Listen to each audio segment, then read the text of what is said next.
Hébreu 11. On va lire un peu Hébreu 11 qui nous parle de ce que Aude nous a dit tout à l'heure. Du fait que Abraham, c'est le père de la foi.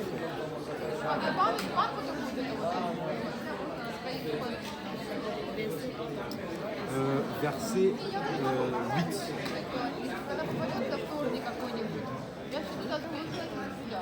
C'est par la foi qu'Abraham, lors de sa vocation, obéit et partit pour un lieu qu'il devait recevoir en héritage et qu'il partit sans savoir où il allait. C'est par la foi qu'Abraham, lors de sa vocation, obéit et partit pour un lieu qu'il devait recevoir en héritage. Ça parle de la promesse et de l'appel d'Abraham. Et il a dit, il partit sans savoir où il allait. Et ça, c'est un des principes fondamentaux de la foi. Et qui se rappelle de ce que c'est la foi? La ferme assurance des choses qu'on espère et démonstration de celles qu'on ne voit. Waouh, bravo. Et ça, en fait, c'est dans le verset 1 du même chapitre. Vraiment, Hébreu 11, c'est le chapitre de la foi. Et il n'avait pas une vision de où il allait, en fait. Mais il a décidé de juste partir avec, selon la parole du Seigneur. Et ça, c'est un grand exemple de foi. Et l'appel de Dieu doit être suivi par l'obéissance. Et ça nous dit qu'Abraham, par la foi, il a obéi. On peut tous dire qu'on a la foi, mais si on n'obéit pas, ben, notre foi, elle est morte. En fait. Jacques, en fait, dans Jacques 2, 17, on dit que la foi sans les œuvres est morte. La foi sans les actions, elle est inutile, elle ne sert à rien. Et j'avais donné cet exemple la dernière fois. C'est un exemple qu'on utilise souvent là, mais que si, admettons, je crie au feu ici. Dans la cafétéria, je me lève sur la table, je commence à crier au feu, au feu, au feu. Les gens qui vont croire qu'ils auront la foi en ma parole, qu'est-ce qu'ils vont faire? Courir, ils vont faire quelque chose. Mais si je fais et que personne ne me croit, ce qui est très probable, si je le fais là maintenant, très probable, les probabilités sont très hautes. Ben, qu'est-ce qu'ils vont faire? Ils vont juste m'ignorer. Et c'est ça le principe de la foi, c'est que si tu crois, tu vas poser des actions qui suivent ta foi. Et c'est ce que Abraham fait, et parce qu'on voit qu'il dit que la parole de Dieu nous dit qu'il a obéi et qu'il partit. Et ça, c'est concernant en fait l'appel d'Abraham. Et maintenant, on va parler de la promesse d'Abraham. Donc, dans les versets qu'on a lus au début, à partir du verset 2, De Genèse 12. Ouais. Je ferai de toi une grande nation et je te bénirai. Je rendrai ton nom grand et tu seras une source de bénédiction. Je bénirai ceux qui te béniront et je maudirai ceux qui te maudiront. Et toutes les familles de la terre seront bénies en toi. Et ça, c'est une grande promesse. Et suivi d'une grande bénédiction. La promesse, c'est quoi? C'est qu'il va devenir une grande nation. Que sa lignée va vraiment faire partie de ces peuples qui vont être nombreux sur la face de la terre. Et il ne s'arrête pas là, il dit aussi qu'il va être très béni de la part de Dieu. Il va non seulement être béni, mais il va être une source de bénédiction.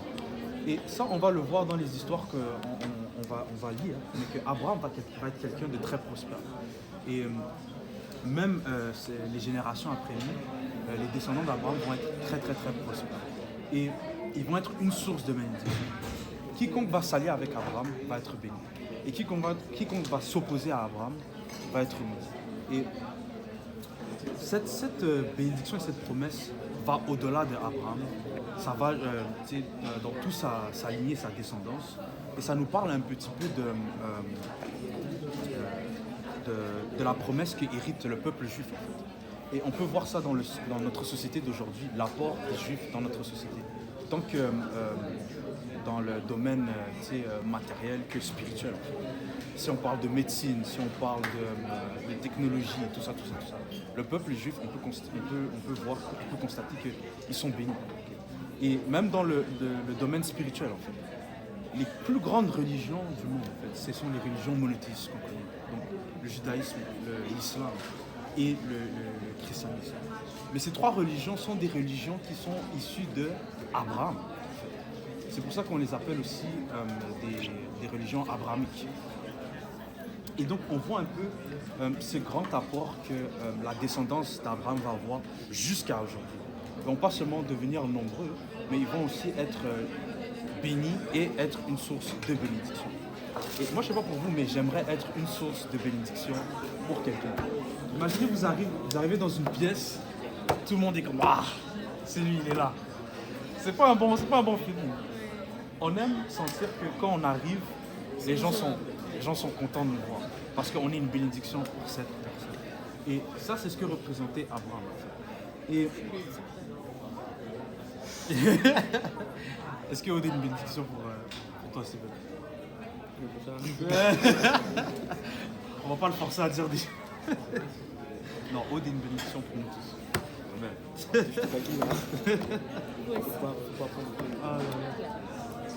Et on a parlé de l'appel et maintenant on se concentre un peu sur la promesse. Une chose qui est importante à savoir sur la promesse, c'est que Dieu ne se répand pas de ses promesses.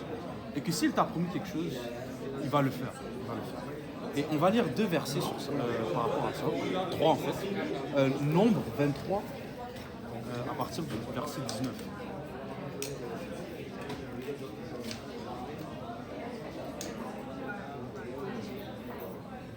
Si vous ne l'avez pas suivi. À partir du verset 19. Ouais. Dieu n'est point un homme pour mentir, ni fils d'un homme pour se repentir. Ce qu'il a dit, ne le fera-t-il pas? Ce qu'il a déclaré, ne l'exécutera-t-il pas? Le verset 20 dit, voici j'ai reçu l'ordre de bénir. Il a béni, je ne le revoquerai point. Et on voit que la nature de Dieu n'est pas un menteur. Et que si sa parole est prononcée, on peut tout miser là-dessus. Parce que sa parole est certaine. Et ça, on l'avait vu même à l'introduction de notre étude quand on parlait de la légitimité ou la crédibilité de la parole de Dieu, de la Bible. Et Dieu n'est pas un homme pour mentir, ni le Fils de l'homme pour se repentir. Et on voit que il dit aussi que lorsqu'il est béni, il dit il a béni, je ne le révoquerai point. Dieu ne va pas se repentir de ses dons. Et que même si Dieu te fait un don et qu'au final tu te détournes de lui, Dieu ne va pas t'enlever ce don. Et c'est juste à toi d'utiliser le don de Dieu pour sa gloire. Et un autre verset concernant la parole de Dieu, les promesses de Dieu, c'est dans Ésaïe 55 au verset 11.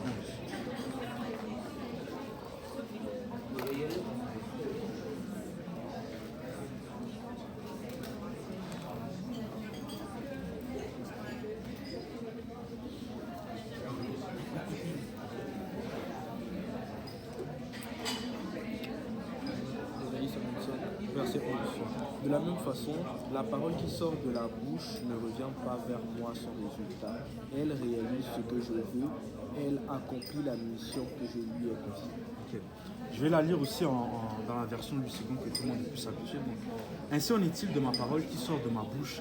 Elle ne retourne point à moi sans effet, sans avoir exécuté ma volonté et accompli mes desseins. Et on voit comment lorsque Dieu a parlé, il parle les choses à l'existence. Les choses n'ont pas le choix d'arriver. Et que la parole ne retourne point à lui sans avoir accompli ce pourquoi elle a été envoyée. Et on peut faire un grand parallèle avec ça, en fait, lorsqu'on réalise que la parole de Dieu, c'est une personne aussi. Je ne sais pas si vous vous rappelez des dernières fois, là, mais quand on a la volonté de Dieu, tu vas manquer le plan de Dieu pour ta vie. Et comme on avait lu Jérémie 29, on ne l'avait pas lu, on l'avait juste cité, que je connais les projets que j'ai pour vous, okay? Les projets et non de malheur. Et donc, si tu manques en fait la volonté de Dieu, tu risques de manquer ta bénédiction et ta promesse. Et Proverbe 16:3, ça c'est en fait Proverbe 16 à partir du verset 1. On avait lu ça la semaine passée.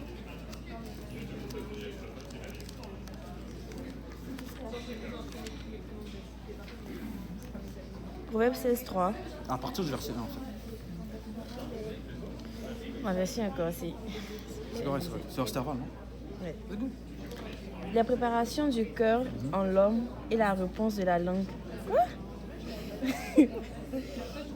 Non, Okay. Les projets que forme le cœur de l'homme. Les projets que forme le cœur dépendent de l'homme. bouche vient de l'Éternel. Verset 2. L'être humain croit toujours qu'il agit bien, mais le Seigneur juge le cœur. Verset 3. Ouais, c'est ça.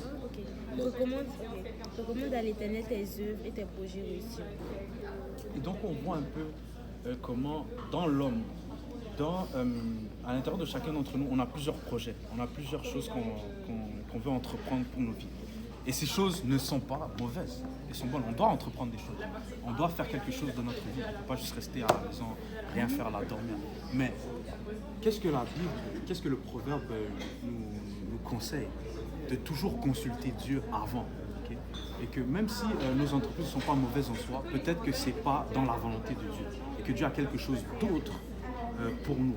Et ça dit, recommande à l'Éternel tes œuvres et tes projets réussiront. C'est ça, c'est de là d'où vient l'importance de consulter Dieu avant de prendre n'importe quelle décision. Et donc, on voit que ça va au-delà de ce qui est péché ou pas péché. Mais vraiment, qu'est-ce que c'est la volonté de Dieu? Okay?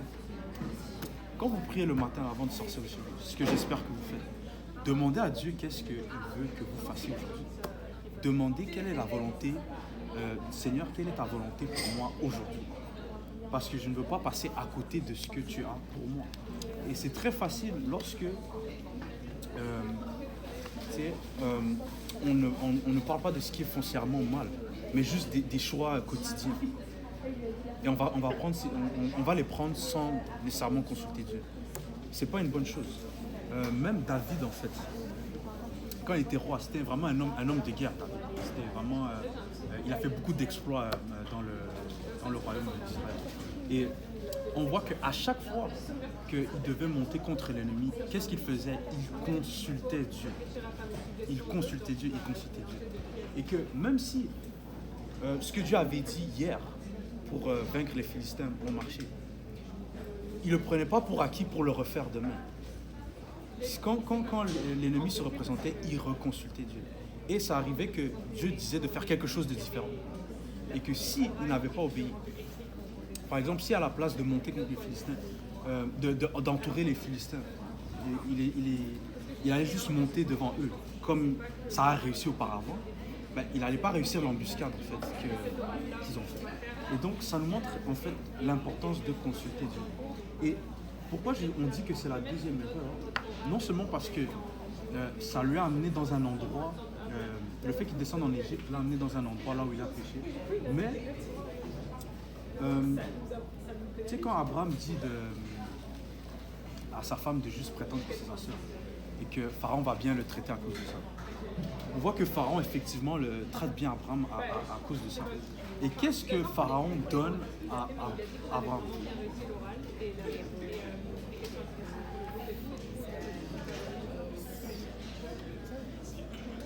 Il manque quelque chose au verset 6.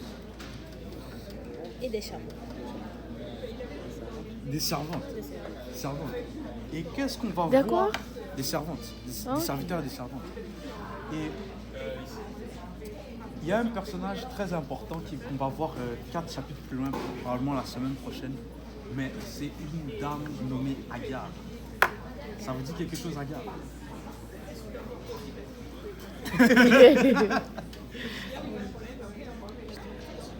Ismaël, ça vous dit quelque chose? Agar, c'était la mère d'Ismaël.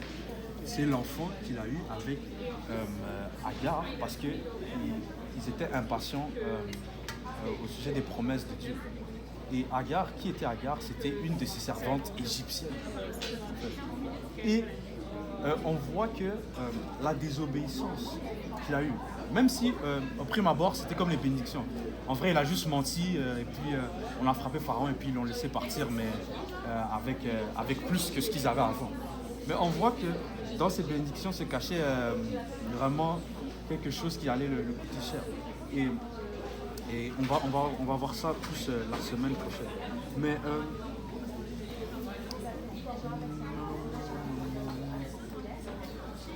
donc, si je pourrais juste comme résumer la leçon d'aujourd'hui, on a parlé d'Abraham, on a parlé de qui était Abraham, on l'a vu un peu.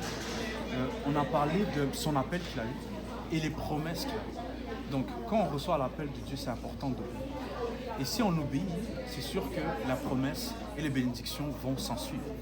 Et c'est important d'obéir pas seulement selon nos convenances, mais selon ce que Dieu a dit. Et on va voir que le fait qu'il ait pris Lot avec lui, ça va être un grand problème. Et le fait qu'il a passé ce séjour en Égypte, plus tard, ça va être un grand problème.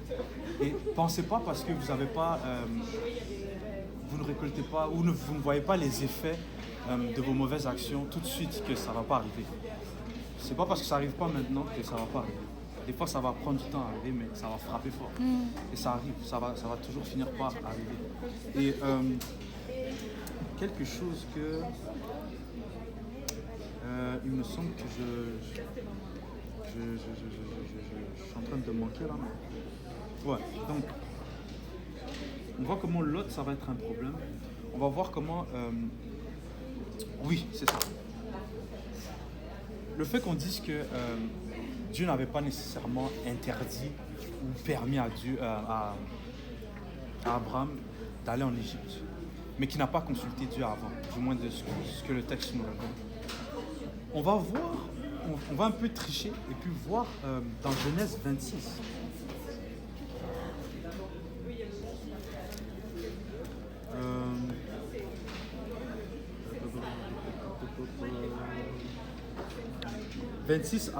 À partir du verset 1, je sais pas, on était rendu à qui? Tu avais déjà lu, je pense. Il y eut une famine dans le pays, outre la première famine qui eut lieu du temps d'Abraham. Il y eut une famine dans le pays, outre la première famine qui eut dans le temps d'Abraham. Et là, continue. Et Isaac alla vers Abimelech, roi des Philistins, à Guérar. Ça, c'est des personnages qu'on ne connaît pas encore. Mais continue.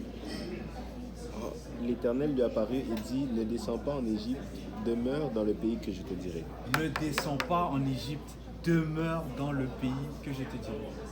Et on voit encore, en fait, on voit là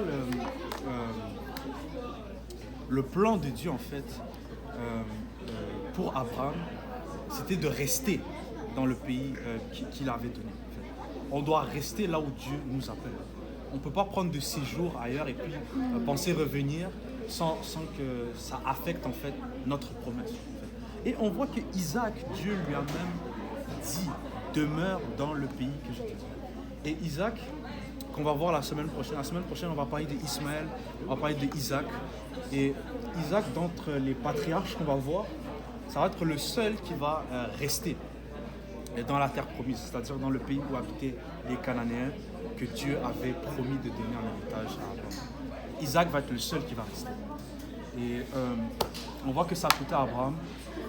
Et on va explorer encore un peu plus les conséquences de ça la semaine prochaine.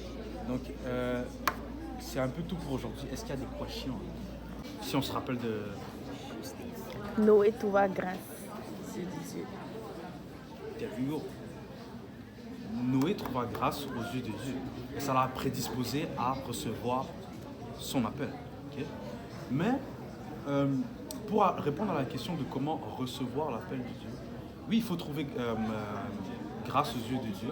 Mais si Dieu t'a choisi, en fait, il peut t'appeler à n'importe quel moment dans ta vie. Quand Dieu a appelé Paul ne trouvait pas grâce aux yeux de Dieu. Paul, c'était un persécuteur des chrétiens.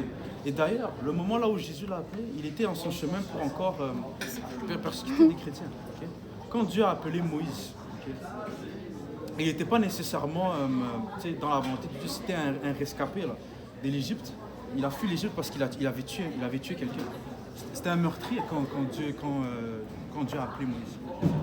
Donc, c'est pas plus de comment recevoir l'appel de Dieu, mais comment en fait savoir que c'est Dieu qui nous appelle. C'est plus ça la vraie question. En fait. Comment savoir que c'est Dieu qui nous appelle? Parce que plein de personnes peuvent dire Dieu m'a appelé, Dieu m'a dit que. Faites attention avec Dieu m'a dit que. Dieu m'a dit que. Faites attention à. Donc la vraie question, c'est comment savoir que c'est Dieu qui nous appelle. Parce que Dieu peut nous appeler à n'importe quel moment. On a vu que Dieu a appelé des gens à n'importe quel âge, mais on ne parle pas juste de temps dans la vie, mais aussi on parle d'étapes dans leur vie, où ils sont rendus dans leur chemin de vie. peut t'appeler à n'importe quel âge, mais aussi à n'importe quel endroit là où tu te retrouves dans ta vie. Donc on voit qu'il a appelé des gens qui étaient intègres, mais il a aussi appelé des gens qui n'étaient pas encore ce pourquoi Dieu les a appelés, mais que Dieu savait déjà pourquoi il les a choisis. Et comment savoir que c'est Dieu qui nous appelle? Comment savoir que l'appel qu'on entend, ça vient de Dieu, ça ne vient pas de juste notre imagination ou de quelqu'un d'autre? La réponse n'est pas très difficile, mais je vous laisse spéculer.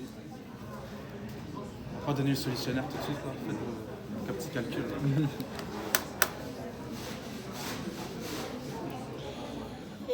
Spéculer. Je se cache derrière la vidéo.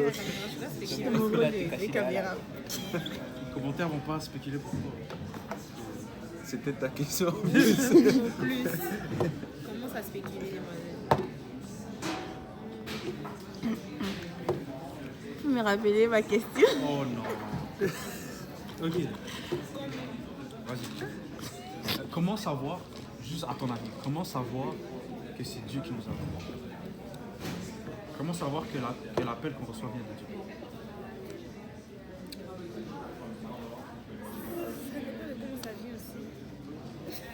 Ça dépend de comment ça vient. C'est déjà un élément de réponse. Mais ça ne répond pas vraiment à la question. Je devais mon retour. Non, pas vraiment, mais genre, ça peut être un appel bizarre. Je sais que ça vient pas de Dieu parce que c'est bizarre. Ok. Ça peut être aussi trop beau, mais ça peut ne pas venir de Dieu aussi. Ok. Donc- Là, tu nous lances un peu dans toutes les directions, mais tu nous donnes des éléments de réponse. C'est-à-dire, on croit entendre de la part de Dieu. Et là, on essaye d'analyser un peu c'est quoi que Dieu nous appelle à faire. Et on se demande si ça vient de Dieu ou pas. Et là, on peut voir cet appel et puis se dire, c'est un peu bizarre. Ou bien, c'est un peu trop beau. Mais cette logique, elle n'est pas vraiment concrète pour discerner c'est quoi la voix de Dieu. Sinon, là, ça vient juste à notre propre jugement. Là. C'est comme quand tu cuisines là sans les mesures. Là. Tu fais juste... ouais, tu fais juste... Tac, tac, tu laisses... moi, je fais comme ça. En tout cas. Donc... qu'est-ce qui pourrait nous assurer, en fait, que ce qu'on entend vient de la part de Dieu? Peut-être des signes. Les signes, Le discernement aussi. le discernement. Et peut-être, par exemple, ce que tu as entendu, une autre personne t'a entendu et peut venir te faire part de ça. Ouais. C'est une phrase de professeur, mais c'est vrai. C'est une phrase de professeur, mais c'est vrai. Donc, la réponse est vraiment dans la question. Ouais.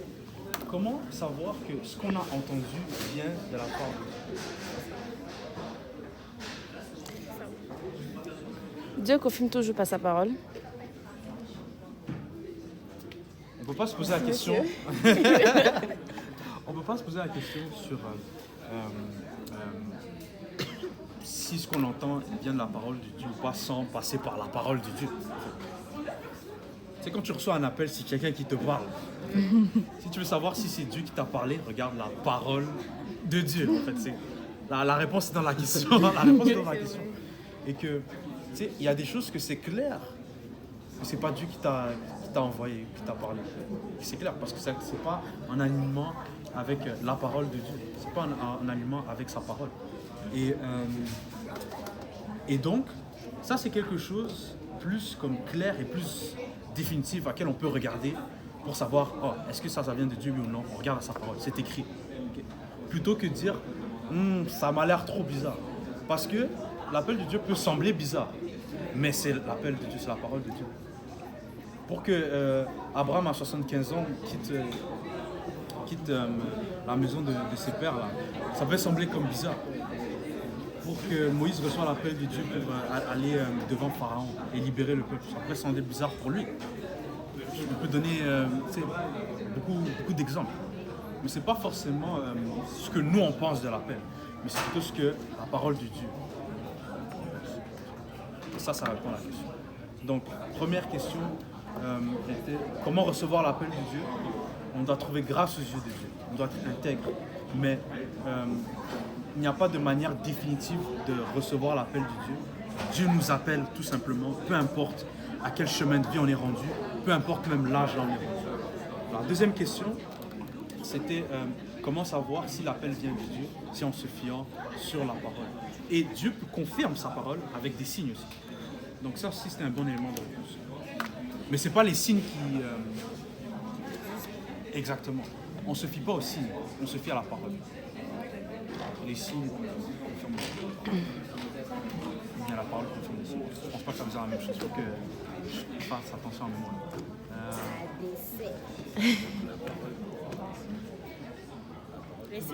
Mais les signes... Ouais, les signes confirment la parole. Mais la parole constitue. Mais les signes ne confirment pas l'appel. Non, là, je vais Non, les signes. Oui, c'est ça. Les signes ne confirment pas. Ouais, je pense, ouais. On va voir bientôt là, mais il n'y avait pas que Moïse qui faisait les miracles dans Exode. Là. Les magiciens aussi de Pharaon étaient capables de faire une imitation. Et donc si tu te basais sur les signes seulement, tu aurais pu pencher vers Pharaon. Pourquoi écouter le vieux gars de 80 ans là, avec un casier judiciaire et, plutôt que Pharaon qui est déjà là, le roi, tout ça. Donc, c'est vraiment la parole qui compte. C'est la parole. Ça brouille un peu. Ah, je dis qu'il n'y a pas de questions, ça me dérange. Parce que je sais qu'il y a des questions qui peuvent nous aider, nous tous. Est-ce que Ah, ça t'a si, aidé? on peut avoir des questions, mais ça ne vient pas directement. Donc si toi ça vient, vas-y. Ouais. Ça c'est une bonne question. Comment je peux À phraser quel la question? moment il faut constituer ça? Exactement. On peut y aller avec l'implication inverse. À quel moment on ne consulte pas Dieu? Voilà. Là, tu m'as donné l'exemple de brosser les dents. Tu ne consultes pas Dieu avant de brosser les dents, mais tu te brosses les dents. C'est un très bon exemple en fait, parce que ça, on peut tous être d'accord. Brosser vos dents, les amis. Brosser vos dents. Et si bon, maintenant je dis, il ne faut pas te brosser les dents. Hein? Je te dis, il ne faut pas te brosser les dents. C'est confirmé dans ça. Mais si admettons, et là je dis juste admettons, hypothétiquement, Dieu voulait que ce matin tu ne brosses pas tes dents. Naturellement, il allait te le dire. Ouais. Mais de base, la volonté de Dieu est claire. Il faut que... il y a des choses que Dieu attend de toi. Je te donne un exemple.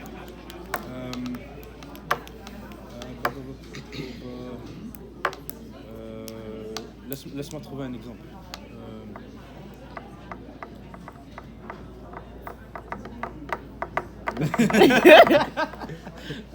Désolé, les musiciens. Mais ouais, c'est pas facile, cela dit. Ok, mais dans le cas d'Abraham, par exemple, lui c'était quand même une grosse décision. Ok. Là, ta question c'est plus genre Dans la vie. de tous les jours.